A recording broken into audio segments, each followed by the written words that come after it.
Napakasipag talaga mga kababayan ng ating Pangulong Bongbong Marcos. Ang aga-aga nasa Jensa na agad. Noong Wednesday, nasa Sapote Public Market para i-launch mga kababayan yung 20 pesos per kilong bigas. O di ba? Yung 20 pesos per kilong bigas na kinakagalit ni Sara Duterte kasi pagkaing hayop daw. Tuwang-tuwa mga kababayan yung mga tao doon, mga nanay. Sarap na sarap sila mga kababayan sa 20 pesos na bigas na pinintasan ni Sara na pagkaing baboy. So ang kinakain ng mga mahirap, pinapalabas ni Sara Duterte, mga kababayan, pagkaing baboy. But anyway, pag-usapan natin po ito na mga magagandang ginagawa ng ating gobyerno. But before that, click subscribe muna po mga kababayan dito sa ating YouTube channel and hit the notification bell para lagi po kayong updated sa mga kaganapan dito sa ating bansa. Like and share na rin po ninyo sa inyong mga kaibigan. Ako pala po si Dante Maravillas, isang Bicolano vlogger, broadcast journalist from Albay. Ito ngayon mga kababayan, napakaaga pa. Nagsagawa yung ating Pangulo ng tour and inspection of the General Santos Fishport Complex at nakipag-ugnayan siya sa mga fisher folk sa lugar. So sabi ng ating Pangulo sa kanyang pakikipag-dialogue sa mga fisher folks, with over 7,000 islands niya, ang Pilipinas must leverage its rich marine resources. Meaning, dapat lalo itong mapakinabangan ng mas nakakarami nating mga kababayan at umunlad palalo para makatulong sa mga pamilya ng mga mangingisda po. Gumanda ang buhay. So kailangan talaga ang suporta ng ating gobyerno. Kaya sabi ng ang ating Pangulong Bongbong, kailangan niya ma-modernize natin ang fishery sector kasi napaka-importante siya sa national food security natin and economic growth. Kaya sa kanyang pagbisita mga kababayan sa General Santos Fishport Complex, sabi ng ating Pangulo, ang kanyang administrasyon determinado to upgrade cold storage capacity. Napaka-importante yon para hindi mabulok yung mga iniimbak na mga isda, hindi malugi yung ating mga mangingisda po. Importante ang cold storage facility. And it should be modernized. Kailangan din natin na palakasin ang cold chain system and build more agricultural and fish ports to preserve catch quality and increase the income of fisher folk. Nakita ninyo yung ating Pangulo. Advantage talaga po ang may alam. Di ba pa? Malawak ang kaalaman ng ating Pangulong Bongbong Marcos. Siya lang ang ganyan. Jack of all trades. May alam sa maraming bagay, mga kababayan. Di ba? Hindi yung may alam lang sa paglustay ng... Alam na niya, Mr. Maravillas. Maalam maglustay. Pag hinahabol for accountability, galit. Hindi pwede ang ganyan, mga kababayan, sa gobyerno. Kaya sabi ng ating Pangulo, gagawin namin ang lahat para bubuhayin natin ang industriya ng fisheries. Dahil pagka pinag-aralan namin ang mga pangangailangan sa kinakain ng Pilipino, napakahalaga sa diet ng Pilipino yung isda, seafood. Tama po, napakayaman ng karagatan ng Jinsan. In fact, pati nga yung mga sinusupply dito sa amin, may mga galing sa Jinsan. Magagandang klase po ng mga tuna, malalaki po. So importante talaga po na maasikaso ang mga storage facilities dapat maganda para hindi agad-agad mabulok or masira. He noted that while the Department of Agriculture has already constructed a major cold storage facility in the area, kailangan pa niya ng mas marami. Para naman niya masuportahan, hindi lamang yung cold storage kundi yung buong cold chain. Para yung quality ng isda ay ma-maintain natin. So sabi ng ating Pangulo, plano niya na mag-construct ng mga additional fish in agri-ports and provide ice plank facilities para sa mga maliliit na landing sites, especially for boats that need to preserve their catch while while out at sea. So ikakalat mga kababayan ang mga fish in agri-ports all throughout the area para madali na lang, hindi mahirapan yung ating mga mangingisda. So kahit maliliit na lang landing sites ng mga mangingisda, lalagyan po. Di ba napakaganda? So the President also backed the establishment of new fish testing facility in the port with focus on shrimp quality and histamine levels to meet international standards. Sabi niya sa mga mangingisda, kayo ang pag-asa ng agrikultura ng Pilipinas. Stressing the need to elevate the country's capacity not just to feed its population but to compete globally. Kasi yung mga nakaraang mga taon, and until today, kasi 3 years pa lang yung ating Pangulo, kaya nga, importante na kung sino yung babasbasa ng ating Pangulo sa 2028 presidential election po, kailangan yun ang iboto natin, ipanalo natin para po ma-ensure yung continuity ng kanyang mga programa. Dapat nga po, mga kababayan, kung ako lang yung tatanungin, dapat tanggalin na po somebody from the Congress, and the Senate should pass a law lifting the term limits for Vice President and for President. Ibalik po yung dati. Nakita ninyo yung panahon ng kanyang tatay na naging 20 years po. Kaya lang, sigurado magsisirko-sirko naman sa galit yung mga dilawan at saka hybrid dilawan. Ang ibig nating sabihin ng hybrid dilawan, yung mga Duterte, hybrid kasi po sila. Kaya aros, parehas ang ugali ng mga dilawan, mapanira. Sige lang ang panira, pero pag inanapan mo ng trabaho, wala mang maipresenta. Inanapan mga po ng trabaho ni Yusik Castro, dapat niya mag-report siya. Kung hindi niya siya magre-report, baka niya walang natrabaho. You see, sayang talaga po yung pasweldo, mga kababayan. Sino niya, Mr. Maravillas, yung minimin mo? Alam niyo na kung sino. Yung atat na pumalit sa ating Pangulong Bongbong, hindi makapaghintay. Gusto niya siya na. Di ba? Hindi nga naayos yung isang departamento. Isang departamento lang yun, ha? Pero yung ating Pangulo, unbothered po sa mga paninira sa kanya. Sige lang ang trabaho, sabi niya. Nakakatuwa ang Pilipinas. Nakakapag-export sa Amerika. General Santos is home to 8 major tuna canneries and exporters supporting around 200,000 workers. Imagine that. The GSPPC is the Philippines' leading tuna unloading hub, handling both domestic and international fishing vessels. So during the visit, yung ating Pangulo nanguna sa distribution din ng various livelihood support items from the Bureau of Fisheries and Aquatic Resources or BIFAR. Kasama doon yung mga fish aggregating devices, seaweed, farm implements, fishing boats, and processing equipment among others. Magkikita talaga natin, mga kababayan, yung sobrang pagmamahal ng ating Pangulong Bongbong Marcos sa ating mga farmers and fisher folks. At sa bawat mamamayang Filipino, lalo na po sa mga mahihirap. Di ba? Bawat komunidad Yan po sa yung ating baybayin Pangulo. at bawat Pilipino ay may lugar sa pag-angat ng ekonomiya. Ngayon, nasasaksihan natin ang mga bunga ng mga makabagong infrastruktura at programa sa General Santos Fishport Complex. Isang mahalagang aspeto sa paggamit ng mas maunlad at matatag na kinabukasan para sa sektor ng pangisdaan. Isang magandang araw Pilipinas mula rito sa General Santos City, handog ng Radio Television Malacanang kasama ang Philippine Fisheries Development Authority ng Department of Agriculture. Ito po ang live coverage ng pagbisita ni Pangulong Ferdinand R. Marcos Jr. dito sa General Santos Fishport Complex. Yan ang hands-on talaga po yung ating Pangulo. Pagdating po ng Pangulo dito sa Fishport, unang-una napansin natin, Sir Migo, na nakasuot na siya ng protective boots, ano? Yes.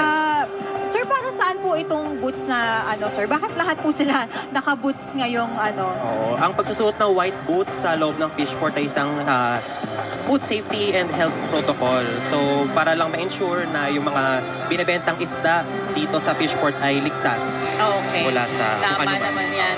Kaya may kita siguro natin kung i-grade para makita ang quality ng tuna, I kung ito ba see. ay export Grabe quality po. or good for local consumption. Oo. Tinitingnan kung Curious export ako, quality o malaki ba local talaga consumption. ang sizes ng tuna? Ganito talaga, kalaki ang mga Okay. tuna Grabe. dito sa Jensen. Okay. Oo. So ito po, lahat po ito na nahuli sa Jensen Waters. Kumbaga. Yes, oo, kasi actually spawning ground talaga ng tuna ang mga katubigan dito malapit sa General Santos. Sa South Agriculture Secretary Francisco Tiu Laurel Jr. At ngayon po ay magkakaroon po sila ng isang maikling ugnayan para po direkta mismong marinig ng Pangulo ang mga pangangailangan ng ating mga mangingisda dito sa General Santos. Andito lang kami para tignan. Ito, haya pa Mike. Para tignan kung ano yung mga sistema na ginagamit ninyo para sa fisheries natin dahil sa pagpalagay ng ating sekretary, nakilala nyo naman na talagang isa sa pinakamalaki sa industriya ng fisheries dito sa Pilipinas, ay naunawaan niya kung ano yung potential ng fisheries para sa Pilipinas. Kaya sinabi ko, dali niya ako rito, paliwanag niya sa amin kung ano yung mga kailangan ninyo. Sa aming palagay, ang nakikita namin na siyempre yung cold chain, kailangan lalagyan natin. Nagtayo ka na pala nung malaking cold storage dito. Pero kailangan pang dagdagan. Kaya gagawin namin ang lahat para naman masuportahan. Yung buong, hindi lamang yung cold storage, kung hindi yung buong cold chain. Para yung mga huli na nahuli na natin ay pagdating sa market ay maganda pa rin at yung quality ng isda ay ma-maintain para siyempre mas magandang benta. Correct. Kaya ano pa sino ang kailangan natin in your view? Wala tayong bago sir na testing facility na itatayo dito. Laboratory. Testing facility. What are we testing for? Histamine, fish quality, pati sa pang shrimp. Testing for shrimp. Asya shrimp, oo. Sikat na sikat yung shrimp natin sa abroad. Ang pag binili mo yung black prawn sa Philippines, Black Tigers. Black Tiger prawn. Oo. Alright, sige. Maraming salamat at mabuti naman at nakadaan ako rito. At nakita ko, nakapunta na ako rito pero hindi pa ganito kalaki noon. Ngayon ay napakaganda na. Kaya gagawin namin ang lahat para bubuhayin natin ulit ang ating industriya ng fisheries. Dahil pagka pinag-aaralan namin yung mga pangangailangan sa kinakain ng Pilipino, napakahalaga sa diet ng Pilipino, sa kinakain ng Pilipino, yung isda, yung seafood. Dahil siyempre, marami tayo, mga 7,000 islands ang Pilipinas. Kaya napupunta talaga sa fisheries ang pag-asa. Kaya tutulungan, gagawin namin lahat para yun na nga, yung mga sistema, magtatayo tayo ng mga fish port, mga agricultural port, para mabawasan ang ating transport cost, pati ice plant, para doon sa maliliit na bagsakan, mayroong pagkukuhanan ng yelo para hindi lamang para doon sa lugar, para paglabas, paglalaot ang mga bangka, may dalang yelo para laging sariwa yung inyong huli. Okay, so sige lang, patuloy nyo. Malaking kontribusyon ng Jensen at lahat ng fisheries industry sa pagpapakain sa buong Pilipinas. Kaya patuloy ninyo. Maraming salamat sa inyong ginagawa. Hindi lamang sa food supply, kung hindi pati sa pag-export natin. Nagulat nga ako yung tinitesting doon na isda, pupunta pa raw sa Amerika yan. Nakakatuwa naman na ang Pilipinas nakakapag-export hanggang sa Amerika. Kaya na ang laki rin ng kontribusyon sa ating ekonomiya, itong inyong industriya. Kaya kailangan ang pamahalaan ay nandyan. Kaya nakakatiyak naman kayo, kagaya ng aking nasabi, ang ating Secretary of Agriculture ay kasama ninyo sa industriya ninyo. Kaya gagawin na tuturuan tayo kung paano ang gagawin para matulungan kayong lahat. Alright? Maraming salamat. Magandang umaga sa inyo. Good morning. ng Ayan, Pangulo ng nagkakagulo mga na isda naman dito, po. no? Magpa-selfie-selfie. Sabi nila, thankful daw sila na may ganitong opportunity na direkta nilang makausap si Distribution ng mga before. Nakikita naman natin na very grateful talaga. No? Mga kagamitan. Dialogue. Kasi bihirang pagkakataon talaga ito. Para sa mga ating mangingisda. lahat.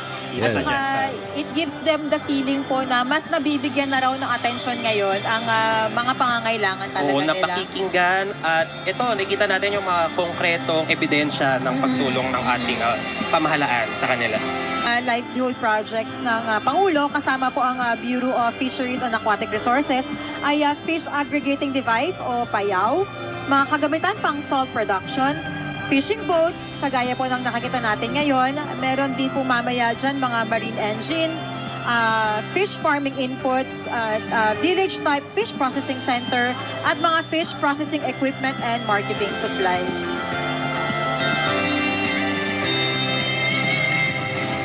Santos Fishport Complex, yung canopy sa kanilang harapan ay bago lamang. At itong kinatatayuan nila na pier ay pinalalawak, pinatatatag para kayanin at tumagal pa ng maraming taon. Kasi sir, over the years, no, talagang gamit na gamit, very busy itong General Santos Fishport, ano. Oo, sabi mo nga kanina, 200,000 ang nasa industriyang ito ng pangisdaan dito sa General Santos. So, you can imagine yung dami ng mga vessels na nagdadock dito. Talagang magkakaroon ng mga instances na kailangan i-rehabilitate. At nandito ang PFTA para suportahan ang direktiba ng ating Pangulo dito. Oo. Either naitayo na or itinatayo pa lang sa kasalukuyan. For example, po nagkaroon na tayo ng cold storage, ano to, parang rerentahan siya ng mga nagtitinda ng isda, ng mga mangingisda? Ganun ba ang proseso? Oo, usually may mga kumpanya na mga major fishing companies na naglo-locate sa loob ng fishport. Sila yung nag-occupy ng mga spaces sa loob ng cold storage facility. So, for example, dito sa ating tuna sa Market 1 unloading, saan pupunta yung isda pagkatapos? So usually doon dumediretso yung mga tuna sa mga processing center or sa cold storage para mas mapahaba pa yung kanyang kumbaga shelf life. Oo. Tsaka sir, within the complex, nung nag-ikot-ikot pala kami dito, hindi lang basta itong mga yung talagang tuna trading, pero di palang mga tindahan din dito na mga naka-vacuum pack na yung mga tuna. Yes, oo, kasi nga maraming mga processing center dito sa loob ng fishport. Dito na nangyayari lahat sa loob ng fishport, yung pag-process na rin ng isda. Kung sa isang bansang may masaganang ani, abot kayang pagkain at mas inklusibong pag-unlad para sa lahat. Muli po ako si Gab Baniked. At ako naman po si Nico Pilarto mula sa Philippine Fisheries Development Authority. Maraming salamat po sa inyong pagtutok sa aming live coverage. Mabuhay po. So makikita ninyo, mga kababayan, yung pagpapahalaga ng ating Pangulong Bongbong Marcos sa industriya ng pagsasaka at sa kapangingisda. Tulad ng kanyang tatay, yung kanyang tatay may masagana 99. Ngayong binabalik lang niya, mga kababayan yan. Although iba na yung mga pangalan. At dito naman po sa fisheries, noong panahon ng kanyang tatay, may tinatawag siyang biyayang dagat. Ganon din, mga kababayan, nire-revive niya lahat kasi very effective. Yung panahon ng kanyang tatay, naging first time in the history, hindi na po naulit na maging exporter tayo ng bigas. Sana na sa mga darating na panahon, maging self-sufficient po tayo. At dire-diretsong pagtutok sa agrikultura ng ating Pangulong Bongbong Marcos, agriculture and fisheries. Kasi importante ito sa national food security ng ating bansa. Kaya nga another good news, binaba na rin po ang price cap para sa imported rice to 43 pesos. Dati 45 pesos ya. Ayan The Department of Agriculture will finally push through with its plan to further lower the maximum suggested retail price for imported rice per kilogram from the current 45 to 43 pesos starting July 16. Ito'y dahil sa pag-stabilize ng global conditions following the announcement of a ceasefire between Israel and Iran. So sabi po ni Agriculture Secretary Francisco Chu Laurel Jr., bumaba na niya yung presyo ng bigas sa mundo. Kasabay ng pagbaba din ng presyo ng petroleum. So we are also seeing positive projections for record harvest from key producers like India, Pakistan, and Thailand. These developments anya could improve global supply and help pull prices further down. So as of Wednesday, yung mga imported regular milled rice binibenta na between 33 pesos and 45 pesos per kilo compared with 38 to 48 pesos per kilo noong January 20, the day the MSRP was first imposed. Base po sa sa price monitoring ng Department of Agriculture. Minimum suggested retail price po ang MSRP. So hopefully mga kababayan, tuloy-tuloy na mag-improve ang ating kalagayan sa supply ng bigas at mag-stabilize na po siya, hindi na iinit ang ulo ni Sara Duterte. Kaya lang si Sara Duterte galit pa rin kasi yung 20 pesos na bigas daw para lang sa hayop. Tingnan nga natin kung para lang sa baboy, kaning baboy lang yung binibenta na 20 pesos per kilong bigas. Kasi nag-launch ng 20 pesos per kilong bigas yung ating Pangulo sa Sapote Market. Nagkaguluhan naman dun po yung ating Pangulo. Ayan po, yung ating Pangulo.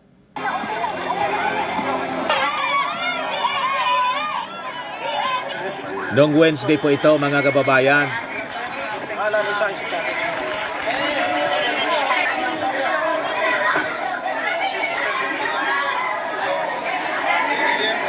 Nag-inspection siya ng presyo. Kumusta ang presyo ng mga bilihin sa Sapote Public Market?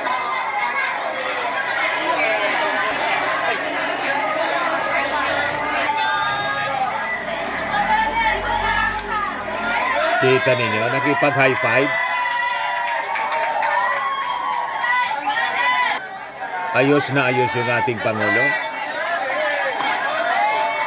Parang kampanya pa rin. Pinagkakaguluhan mga kababayan ng mga tao. O, diba?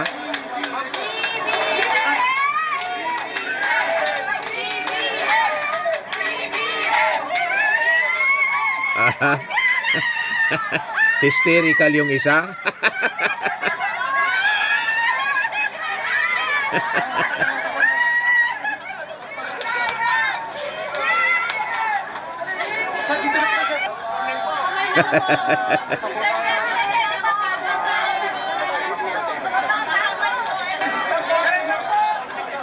Di ba?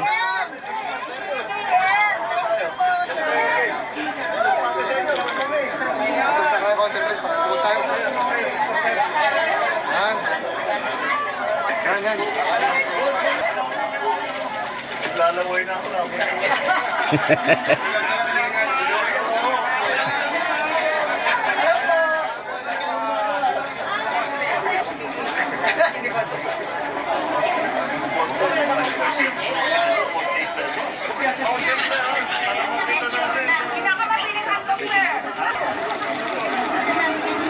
O, diba? Nakakatuwa yung ating Pangulo. O, ito na yung 20 pesos na bigas. Mga kababayan, kadiwa ng Pangulo, 20 pesos na bigas.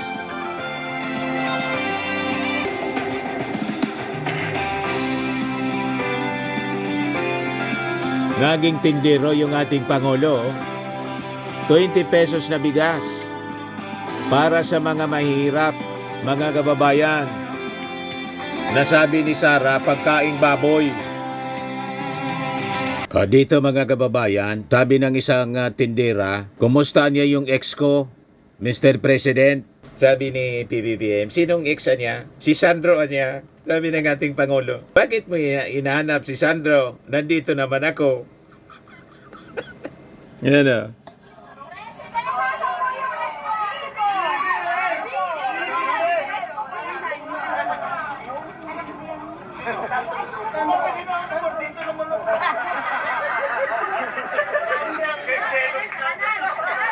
Nagselos daw siya. Ex ni Sandro nasa Bacoor Public Market. Tinanong ng tindira, President, nasaan yung ex ko? Sabi ng ating Pangulo, sino? Sabi ng tindira, si Kong po, Sandro. Sabi ng ating Pangulo, bakit siya inanap mo? Andito naman ako. Magsisilos na ako niyan. Malamang lalong sasama ang loob ni Sara Duterte nito. Si Sandro po, siguradong susunod na Pangulo pag umabot na siya sa 40. Bata pa, disqualified pa sa age qualification po. Di ba? Pag naupo si Martin Romualdez as president, talagang wala nang pag-asa si Sara pag ganyan. Lalo pag diretso ng ma-impeach. Kaya ang pinapakalat ni Sara na propaganda line, gusto daw siya na ma-impeach para mawala siya sa landas sa 2028 presidential election. Ina-impeach ka po, hindi dahil sa ating Pangulong Bongbong Marcos, kundi sa sarili mong kagagawan dahil sa masama mong ugali. Diba?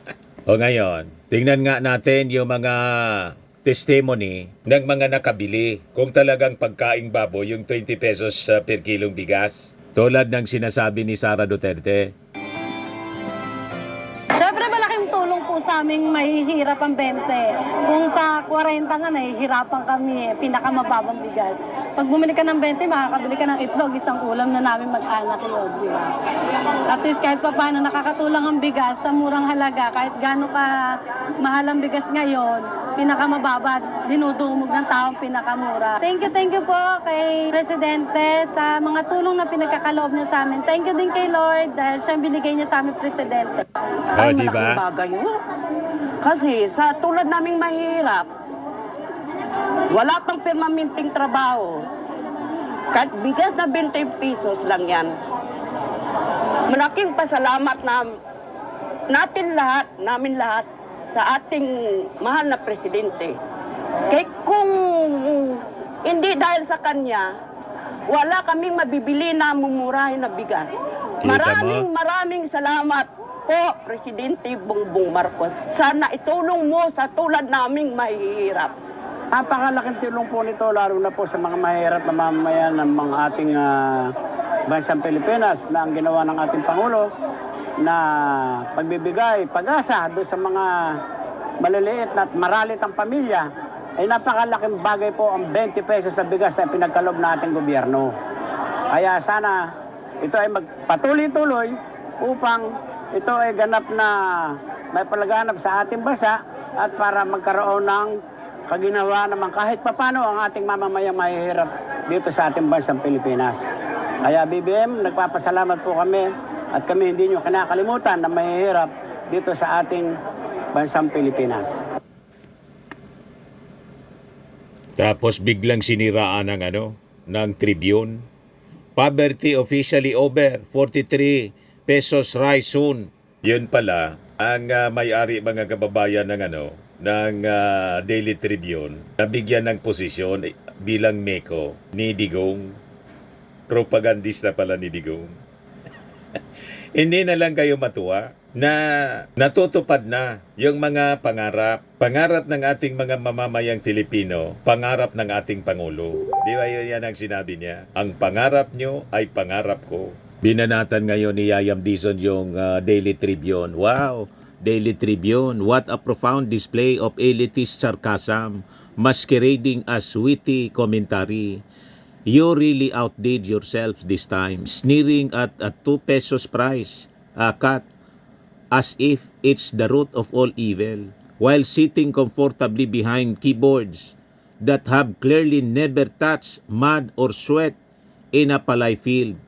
Who knew poverty could be solved with punchlines in smug one-liners? Maybe if you wrote your articles on rice sacks, they'd be more useful to the people you're pretending to care about. Yes, 2 pesos is not a magic wand, but here's a revolutionary idea. Marking small victories does not make you clever. It just makes you part of the problem, while the government works to ease prices amid global instability. You throw rocks from the peanut gallery, offering exactly 0 solutions. And let's talk about farmers. Don't pretend to stand for them when all of you do is weaponize their suffering to score cheap shots. The ones who are actually broken are those who think insulting efforts at progress or improvement somehow elevates their journalism. If your grand vision of helping the poor is making them feel even more hopeless through passive-aggressive snark, then congrats, mission accomplished. Now, excuse us. We'll take the 2 pesos stretch. 2 pesos, stretch it with dignity and more forward. Meanwhile, you can keep waiting for your imaginary revolution funded by clickbait and empty cynicism. By the way, who really owns the Daily Tribune these days? Could it be that powerful figure from the South who's always lurking in the background? Never mind. Let's not disturb the peace. Nines Cacho Olivares might just rise from her grave out of sheer embarrassment. Iyang Daily Tribune publisher kasi po, Duterte's appointee noong panahon niya. Yan o. Daily Tribune publisher is Duterte's new MECO representative, November 3, 2021. So alam niyo na kung bakit masama ang loob, laging negative, mga kababayan ang mababasa laban sa ating gobyerno. Tota ng mga Duterte ang publisher ng Daily Tribune. Kaya laging negative. Kahit tama na yung ginagawa, maganda na kasi bumaba yung presyo at least 2 pesos. From 45 to 43. Hindi pa rin sila masaya. Nakita na ninyo, mga kababayan? Naging appointee po sa MECO. Kaya ang Daily Tribune po, laging bukang bibig si Bongo. Yan Senator Bongo receives the most outstanding and inspiring public servant siguro. Bongo named most outstanding public servant for second straight year. Laging bukang bibig si Bongo. Senator Christopher Bongo continues to solidify his role as champion of healthcare. Yan ang mga balita nila. Kaya ako konti lang yung papatronize po sa Daily Tribune. Kukunti man lang kasi po ang mga DDS, mga supporters ni Digong. Ang karamihan po, mga trolls, mga makina, mga AI. Nagpapakalat ng mga AI po. Sa mga naghanap ng malinis and spacious fitness gym, pumunta lang po kayo sa aming Colossal Fitness Gym. We also offer Grab Car Rental with our brand new 2023 model ng Toyota Innova. We also accept booking for those who are planning to travel via PAL, Cebu Pacific, and other airline companies, local and international, and bills payment for Meralco Bills, PLDT, Aleco Bills, etc. Ang Colossal Fitness Gym is located at 3rd floor Security Bank Building, Lanco Business Park, Legazpi City, Albay. For inquiries, look for Chilon Maravillas, contact number 0966-802-0949. Yan yung aming Innova. Lagi na pong matao sa amin. Pati mga foreigners po, tingnan ninyo, mga British tourists sila. Ang lalaki ng katawan na, mga kababayan, nag-gym sa amin. Ito naman po, Indian National. Ito mga mga European sila. Ito naman yung bago naming product na binibenta online, Eye Glow Serum. Whitening po siya galing sa South Korea. Tingnan ninyo yung epekto sa aking anak na architect entrepreneur, Riz Maravillas. For inquiries, look for Riz Maravillas on FB.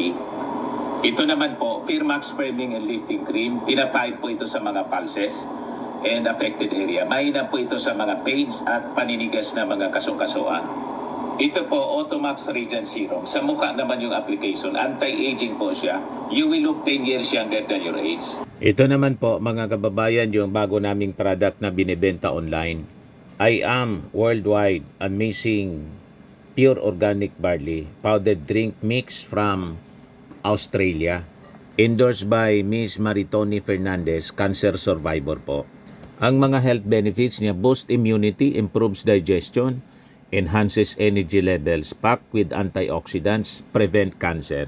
Sa mga inquiries ninyo, dumiretso na lang po kayo sa kanyang messenger, Riz Maravillas on FB. Sa mga mahilig naman po sa imported bags, contact na lang po ninyo si Madam Eileen Rosales, Eileen Closet, nakabase siya po sa Amerika.